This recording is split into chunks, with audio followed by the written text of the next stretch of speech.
بسم اللہ الرحمن الرحیم۔ بخت نصر کا کون تھا بقیہ حصہ۔ اس جگہ پہنچ گئے جہاں 100 برس پہلے آپ کا مکان تھا، تو نہ کسی نے آپ کو پہچانا نہ آپ نے کسی کو پہچانا۔ ایک بہت ہی بوڑھی اور پاہج عورت مکان کے پاس بیٹھی ہوئی تھی، جس نے اپنے بچپن میں حضرت عزیز کو دیکھا تھا۔ آپ نے اس سے پوچھا کہ کیا یہی عزیز کا مکان ہے؟ تو اس نے کہا جی ہاں۔ پھر بڑھیا نے کہا کہ عزیز کا کیا ذکر ہے؟ تو 100 برس ہو گئے کہ وہ بالکل ہی لاپتہ ہو چکے ہیں۔ یہ کہہ کر بڑھیا رونے لگی۔ تو آپ علیہ السلام نے فرمایا کہ اے بڑھیا، میں ہی عزیز ہوں۔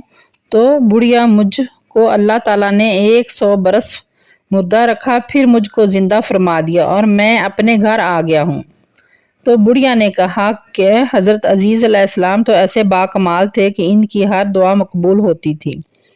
اگر آپ واقعی حضرت عزیز ہیں تو میرے لیے دعا کر دیجئے کہ میری آنکھوں میں روشنی آ جائے اور میرا فالج اچھا ہو جائے۔ حضرت عزیز علیہ السلام نے دعا کر دی تو بڑھیا دیکھنے لگی اور اس کا فالج بھی اچھا ہو گیا۔ پھر اس نے غور سے آپ کو دیکھا تو پہچان لی اور بول اٹھی کہ میں شہادت دیتی ہوں کہ آپ یقیناً حضرت عزیز علیہ السلام ہیں۔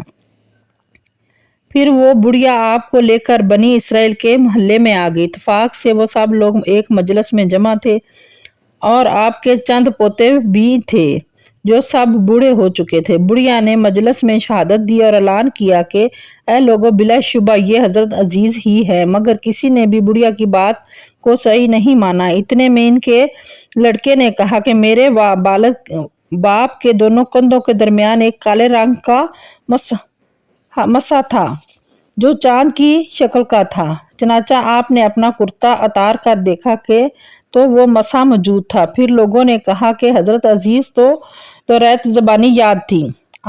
اگر آپ عزیز ہیں تو زبانی توریت پڑھ کر سنائیے۔ آپ نے بغیر کسی جھجک کے فوراً پوری توریت پڑھ کر سنا دی۔ بخت نصر بادشاہ نے بیت المقدس کو تباہ کرتے وقت 40,000 توریت کے عالموں کو چن چن کر قتل کر دیا تھا، اور توریت کی کوئی جلد بھی اس نے زمین پر باقی نہیں چھوڑی۔ اب یہ سوال پیدا ہوا کہ حضرت عزیز نے توریت صحیح پڑھی یا نہیں؟ تو ایک آدمی نے کہا کہ میں نے اپنے باپ سے سنا ہے کہ جس دن ہم لوگوں کو بخت نصر نے گرفتار کیا تھا، اس دن ایک ویرانے میں ایک انگور کی بیل کی جڑ میں توریت کی ایک جلد دفن کر دی گئی تھی۔ اگر تم لوگ میرے دادا کے انگور کی جگہ کی نشاندہی کر دو تو میں توریت کی ایک جلد برآمد کر دوں گا۔ اس وقت پتہ چل جائے گا کہ حضرت عزیز نے جو توریت پڑھی ہے وہ صحیح ہے یا نہیں۔ چنانچہ لوگوں نے تلاش کر کے اور زمین کھود کر توریت کی جلد نکالی تو وہ حرف بحرف حضرت عزیز کی زبانی یاد کی ہوئی توریت کے مطابق تھی۔ یہ عجیب و غریب اور حیرت انگیز ماجرا دیکھ کر سب لوگوں نے ایک زبان ہو کر یہ کہنا شروع کر دیا کہ بے شک حضرت عزیز یہی ہیں اور وہ یقیناً یہ خدا کے بیٹے ہیں۔ چنانچہ اسی دن سے یہ غلط اور مشرکانہ عقیدہ یہودیوں میں پھیل گیا۔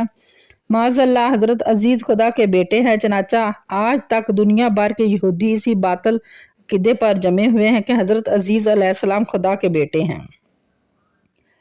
اللہ تعالیٰ نے قرآن مجید کی سورۃ بقرہ میں اس واقعے کو ان الفاظ میں بیان فرمایا ہے۔ ترجمہ: اس حضرت عزیز کی طرح جو ایک بستی بیت المقدس پر گزرے، وہ اپنی چھتوں کے بل ڈھئی پڑی تھی، تو انہوں نے کہا کہ اس بستی کو اس کی موت کے بعد اللہ کیوں کر جلائے گا؟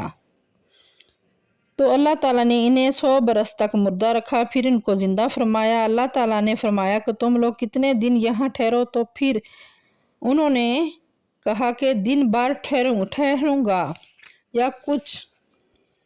تو اللہ تعالیٰ نے فرمایا کہ نہیں، اب آپ تو 100 برس یہاں ٹھہرے رہے ہیں، اور آپ اپنے کھانے اور پینے کی چیزوں کو دیکھ لیجئے، وہ سڑی نہیں، اور اپنے گدھے کو دیکھیے جس کی ہڈیاں تک سلامت نہیں، اس لیے ہوا کہ ہم آپ کو لوگوں کے لیے اللہ کی نشانی بنا دیں۔ اور ان ہڈیوں کو دیکھ کر کیونکہ ہم اٹھا دیتے ہیں، پھر انہیں گوشت پہناتے ہیں۔ جب یہ معاملہ ان پر ظاہر کیا ہو گیا تو انہوں نے کہا کہ میں خوب جانتا ہوں کہ اللہ تعالیٰ سب کچھ کر سکتا ہے۔ سبحان اللہ۔ اگر آپ لوگوں کو میری ویڈیو پسند آتی ہے تو اس کو لائک اور شیئر کیا کیجیے۔ شکریہ۔